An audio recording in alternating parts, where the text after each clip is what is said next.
전보기, 승객 400명 이상을 태울 수 있는 제트 엔진으로 움직이는 초대형 여객기를 말합니다. 시대에 따라 전보기의 세부적인 의미는 달라지긴 했지만 오늘 소개할 이 기종은 탄생부터 현재까지 전보기를 대표하는 것을 넘어서 전보기 그 자체로서 통용되었던 항공기인데 우선 전보기라는 게 왜 등장했는지부터 알아보고 넘어가도록 하겠습니다. 1950년대에 등장한 코메트를 시작으로 제트 여객기 시장은 급속도로 성장하며 철도와 선박의 수요를 뺏어오기 시작했습니다. 비록 최초의 제트 여객기인 코메트는 결함으로 인해 망해버렸지만 이후 보잉 707이나 DC-8 등 양산형 제트 여객기들이 그 뒤를 이어갔고 프로펠러 항공기보다 압도적인 우위를 가진 제트 여객기는 금세 항공산업의 중심이 되었습니다. 하지만 보잉 707은 기술적 한계로 항속거리가 아무리 길어봐야 대서양을 겨우 횡단하는 정도에 불과했고 동체가 좁은 협동체 여객기였기 때문에 증가하고 있는 항공 수요에 비해 좌석수가 턱없이 적었습니다. 이에 항공사들은 점점 더 크고 멀리 갈 수 있는 항공기를 원했고 여러 항공기 제작사들은 이에 맞는 항공기를 개발하려고 하고 있었습니다. 전보제트라는 단어도 이때쯤 제작사들과 항공사들 사이에서 스멀스멀 등장하기 시작했다는 얘기가 있습니다. 그래서 오늘 소개할 보잉 747도 이런 필요에 의해서 만들어졌냐 하면 그건 또 아닌 게 여객기 보잉 747은 의외로 군용 수송기 사업에서 시작되었습니다.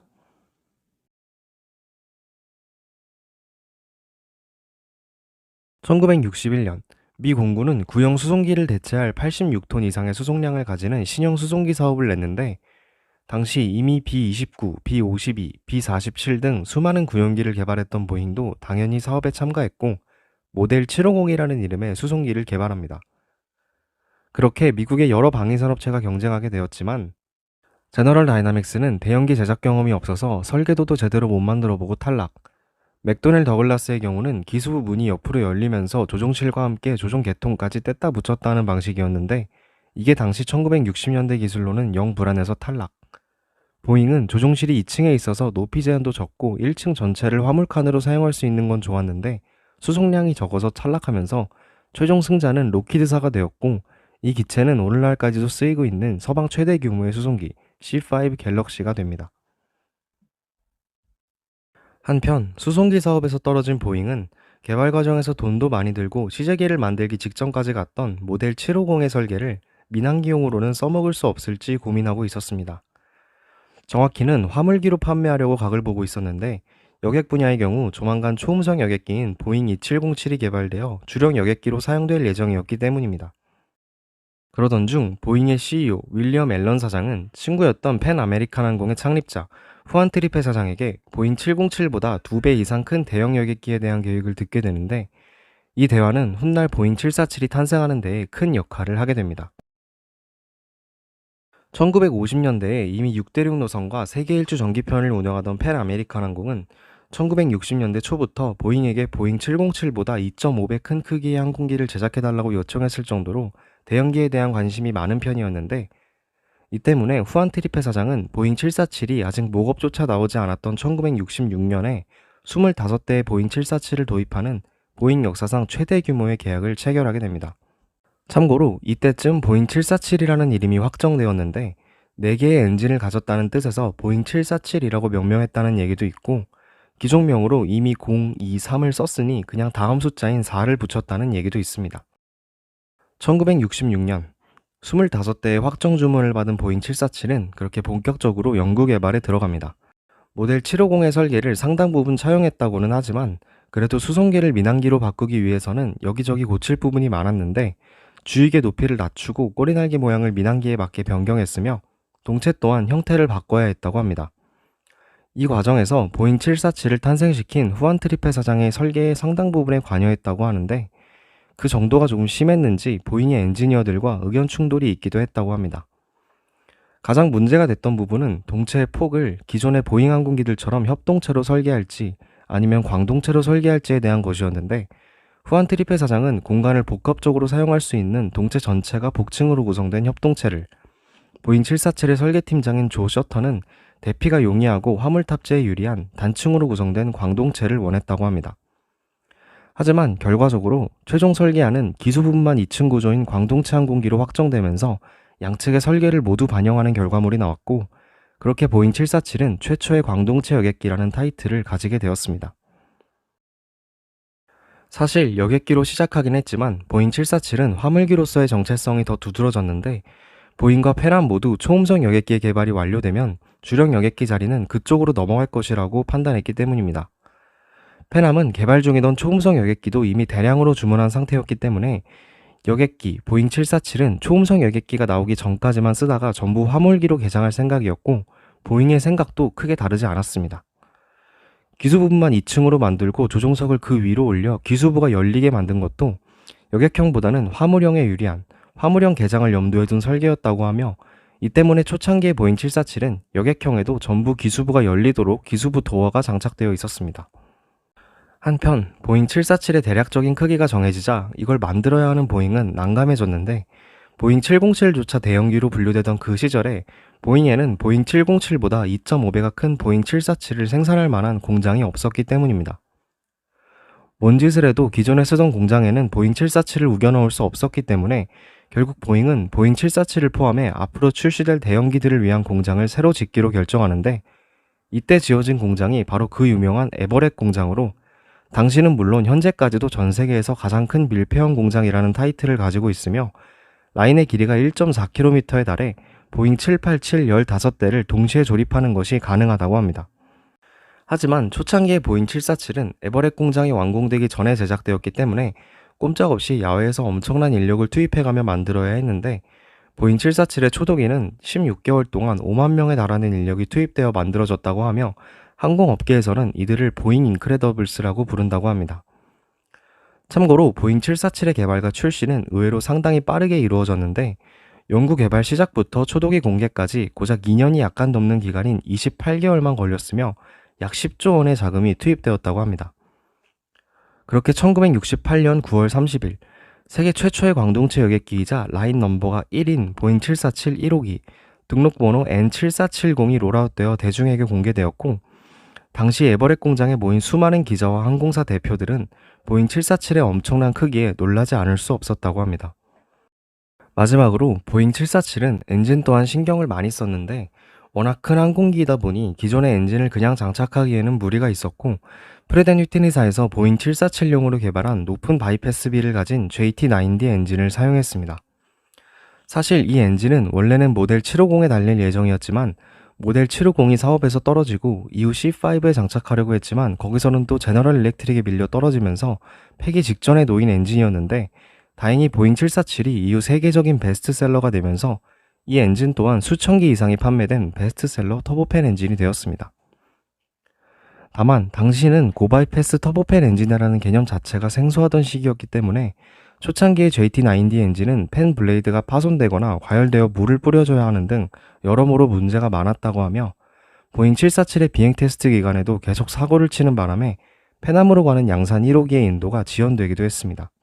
그래도 개량형과 발전형이 나오면서 이 같은 문제들은 대부분 사라졌으며, 이후 제너럴 일렉트릭과 롤스로이스도 보잉과 엔진 공급 계약을 체결하면서 보잉 747은 세 종류의 엔진 옵션을 가지게 되었습니다.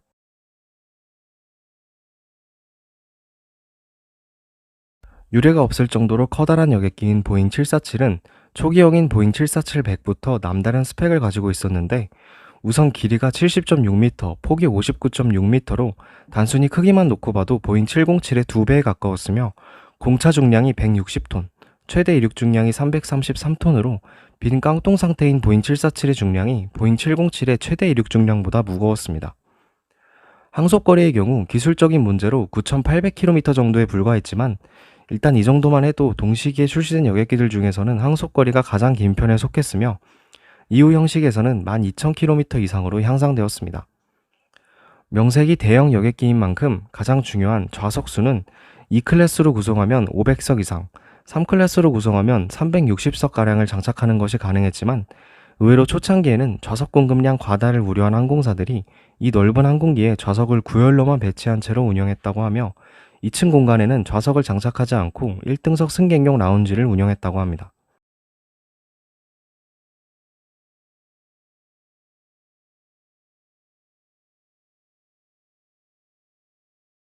가장 첫 번째 형식인 보잉 747-100은 1969년 2월 9일에 첫 비행을 한 뒤 가장 먼저 페남에 인도되어 1970년 1월 22일에 상업 운행을 시작했는데, 역사적인 보잉 747의 첫 운행 노선은 지금도 바쁘기로 유명한 뉴욕 런던 노선이었으며, 다른 항공기였다면 한 번 이상 경유해서 가야 했을 이 구간을 보잉 747은 직항으로 비행하며 6시간 43분 만에 목적지인 런던에 도착했습니다. 참고로 이 비행에 투입되었던 등록번호 N736PA는 보잉 747의 상업 운항 초도기라는 타이틀을 가진 역사적으로 가치가 아주 높은 기체였지만, 안타깝게도 불의의 사고에 휘말려 보존되지는 못했습니다. 어쨌든 상업 운항을 성공적으로 마친 보잉 747-100은 페남을 시작으로 여러 메이저 항공사에 인도되기 시작했고, 일본항공, 루프트한자, 아메리칸항공 등 총 15곳의 항공사들이 보잉 747-100을 인도받았습니다. 다만 이 시기는 보잉 747급의 대형 여객기가 처음 만들어지던 시기였기 때문에 보잉 747-100은 여러 가지 문제들이 많았는데, 가장 큰 문제는 앞에서도 언급했던 엔진 문제였습니다. 프렛 앤 휘트니가 공급하는 JT9D-3A 엔진은 고바이패스비 엔진으로 설계되어 출력과 연비는 어느 정도 확보했지만, 기술력의 부족으로 엔진 출력을 높이면 구조 한계 이상의 과열이 발생해 물을 뿌려주는 물분사 시스템을 장착해야 했으며, 당연히 대용량 물탱크와 물도 탑재해야 했기 때문에 탑재 중량과 항속거리에 악영향을 끼쳤습니다. 또한 엔진 출력 자체도 충분하지는 않았다고 하며, 랜딩 기어와 기골 등이 무거운 보잉 747을 지탱하는 것을 버거워해서 내구성도 다소 약했다고 합니다. 마지막으로 가장 중요한 항속거리 또한 대륙간 여객기라기에는 약간 부족했는데, 앞서 말한 여러 복합적인 이유들 때문에 크기가 작은 연료 탱크를 탑재해서 그렇다고 합니다. 하지만 그럼에도 보잉 747-100은 최초의 광동체이자 2층 구조의 제트 여객기로서 항공기는 좁다라는 기존의 인식을 깨트린 기종으로 평가받고 있으며, 승객들은 쾌적하고 넓은 객실과 라운지, 식당 등 기존의 여객기에서는 경험할 수 없었던 서비스들을 하늘 위에서 누릴 수 있게 되었습니다.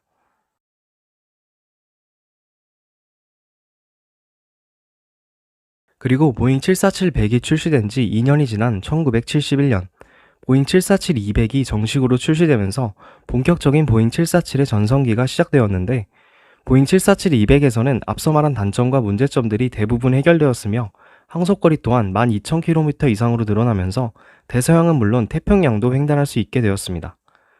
여기에 원래는 보잉 747을 대체할 예정이었던 초음속 여객기의 개발이 취소되면서, 보잉 747은 이제 화물기로 개조될 땜빵용 여객기가 아닌 보잉의 주력 여객기로 자리 잡게 되었으며, 여객기와 화물기가 각각 따로 판매되어 결과적으로 두 부분 모두에서 정점을 찍게 되었습니다. 보잉은 보잉 747의 판매량이 본격적으로 늘기 시작하자 넓은 동체를 이용해 보잉 747-200을 기반으로 한 각종 파생 형식을 개발하기도 했는데, 컨버터블 형식과 콤비 형식, 그리고 각종 군용기가 개발되었으며, 면적이 좌석을 놓기에는 애매하게 좁았던 2층 공간을 확장하는 개조 작업을 해주기도 했습니다. 진행시켜. 영차. 이렇게 본격적으로 항공시장에 데뷔하면서 보잉의 관심과 지원을 한몸에 받은 보잉 747-200은 1970년부터 1991년까지 무려 21년간 생산되며 393대가 판매되었고, 뒤에 나올 보잉 747-400과 함께 보잉 747의 이미지를 대중에게 확실하게 각인시킨 기종이 되었습니다.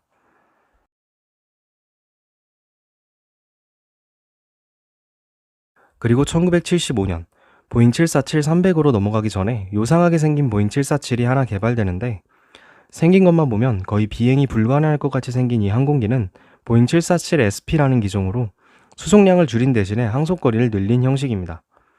페남이 도쿄 뉴욕 노선을 직항으로 운행하기 위해 개발을 요청한 기종인데, 대서양이면 몰라도 태평양 무기착 횡단 노선은 당시의 여객기들로는 여전히 버거운 거리였기 때문입니다.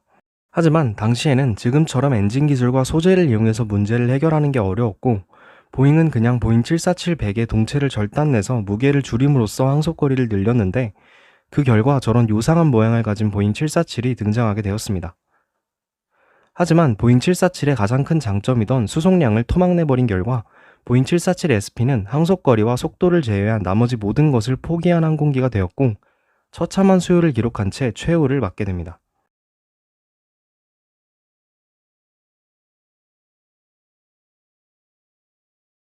그리고 7년이 지난 1982년, 아직 보잉 747-200의 생산이 끝나지 않았을 때, 아날로그와 디지털 그 사이 어딘가에 위치하는 과도기적 포지션을 가지는 보잉 747-300이 출시되었는데, 보잉 747-300은 200 형식의 다음 세대답게 보잉 747-200의 여러 문제점들을 개선했고 비행 컴퓨터 등 신기술이 추가되었습니다. 하지만 과도기라는 평가에 맞게 판매량은 다소 부진했는데 앞에서 언급했듯이 아직 보잉 747-200이 생산 중이었고 보잉에서 조만간 더 성능이 좋은 새로운 보잉 747이 출시될 것을 예고했기 때문이라고 합니다. 참고로 보잉 747-200은 이때까지도 여전히 인기가 많았는데 이유는 알 수 없지만 보잉이 보잉 747-300에 적용된 개선점들을 200 형식에도 적용하고 가격도 비슷하게 책정하면서 수요의 상당수가 보잉 747-200으로 향하게 되었기 때문이라고 합니다.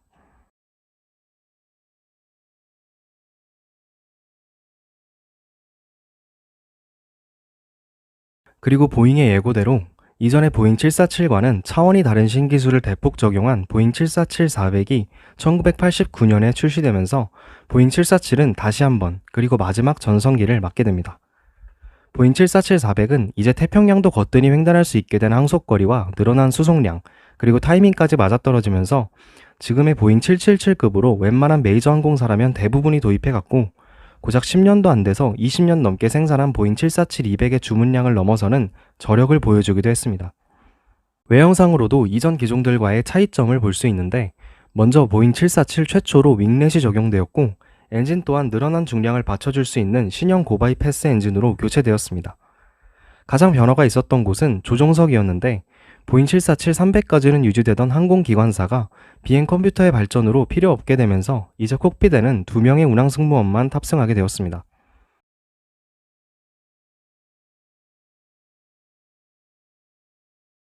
하지만 영광은 오래가지 않았는데 기술의 발전으로 1990년대부터 등장하기 시작한 중대형 쌍발기들이 사발기에 필적하는 성능을 내기 시작했고 2000년대에 들어서자 강력한 엔진을 바탕으로 기어이 사발기의 수송량까지 따라잡으면서 고효율 쌍발기에게 경제성 면에서 밀리는 흔히 전보기로 통용되는 사발기들은 내리막길을 걷게 됩니다.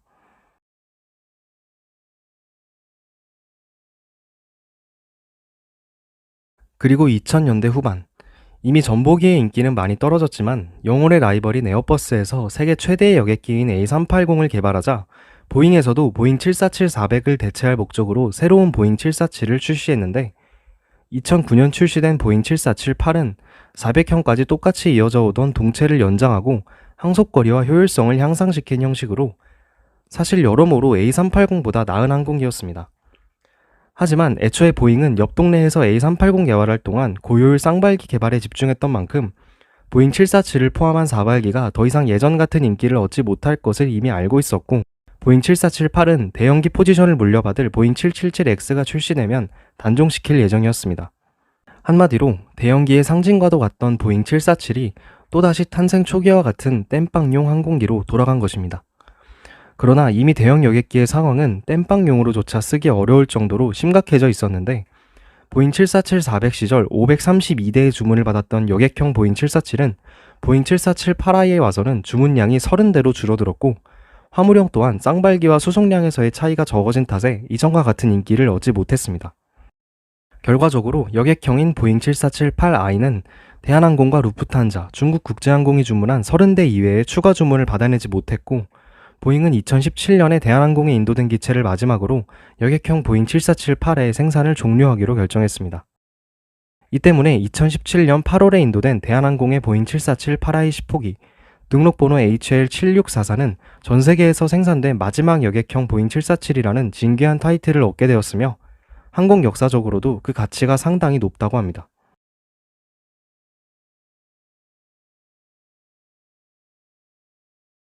화물형인 보잉 747-8F는 그래도 여객형보다는 상황이 나았는데 더 커진 수송량과 항속거리 그리고 보잉 747 특유의 특수화물 운송이 가능하다는 장점 덕분에 꽤나 선전하나 싶었지만 화물형 또한 항공사들의 사발기 기피 현상 때문에 일정량 이상의 주문이 들어오지 않았고 결국 2022년 10월에 마지막 보잉 747F이자 마지막 보잉 747 생산분이 아틀라스 항공에 인도되면서 보잉 747-8I 또한 최종 단종되는 것이 확정되었습니다. 참고로 보잉은 보잉 747의 생산 라인이 닫히지 않게 하기 위해서 생산 속도를 일부러 늦추는 등 저율 생산을 하며 시간을 끌기도 했지만 2022년까지도 끝내 추가 주문이 들어오지 않아 단종시키기로 결정했다고 합니다.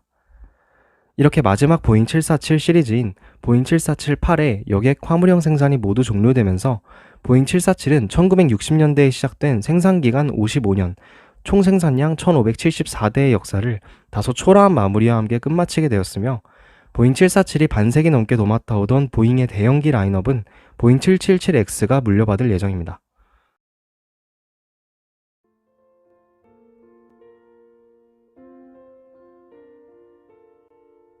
이것으로 하늘 위의 여왕 보잉 747의 탄생부터 최종 단종까지의 역사를 모두 알아보았습니다. 세계 최대의 여객기로 시작한 보잉 747은 비록 A380에게 그 타이틀을 빼앗기긴 했지만 최초의 광동체 여객기와 최초의 2층 구조 여객기로서 국제 여객 항공업을 대중화시킨 주인공으로 불리고 있으며 가히 항공 역사의 한 획을 그은 기종으로 평가받고 있습니다. 53년에 달하는 긴 역사를 가지고 있는 만큼 세계 경제 발전과 함께하며 수많은 항공사들의 역사에도 영향을 끼쳤으며, 그 중에는 보잉 747 때문에 파산한 페남과 일본항공이나 보잉 747 도입 이후 급성장한 대한항공도 있습니다. 또한 조종석과 날개, 엔진 등을 통해 1960년대부터 2000년대까지의 항공기술의 발전을 한눈에 볼 수도 있으며, 이러한 이유들 때문에 보잉 747이 가지는 역사와 의미는 다른 어떤 항공기도 대신할 수 없다고 합니다.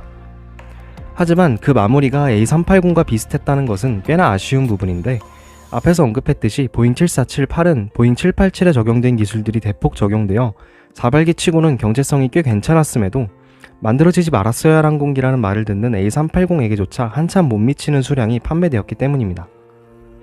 결국 아무리 잘 만든 항공기라도 시대의 흐름을 거스르지는 못한 것인데, 그래도 10대씩 도입해간 세 곳의 항공사들은 모두 아직까지 잘 쓰고 있으니 A380처럼 애물단지 취급을 받지는 않고 있는 것으로 보입니다. 참고로 항공 수요가 최고점을 찍던 시절에도 좌석이 남는다고 난리였던 A380은 팬데믹이 시작된 이후 그냥 조기 퇴역시켜버린 항공사들이 꽤 있으며, 2025년에서 2030년 사이에 거의 절반 이상이 사라질 예정이라고 하니 보잉 747-8은 대형기로서의 마지막 자존심은 지킨 것이라고 할 수 있을 것 같습니다. 또한 마지막 여객형 기체가 퇴역하면 영원히 끝나버리는 A380과 달리 보잉 747은 화물기 전환이 가능하다는 유별난 장점을 가지고 있기 때문에 앞으로 A380보다 비교도 안 될 정도로 오랜 시간을 더 날 수 있을 것으로 보입니다. 이것으로 하늘 위의 여왕 보잉 747 1편, 보잉 747의 탄생과 역사에 관한 영상을 마치겠습니다. 조만간 올라올 보잉 747 2편에서는 반세기 동안 탄생한 보잉 747의 수많은 파생형들에 대해 알아보겠습니다. 시청해주셔서 감사합니다.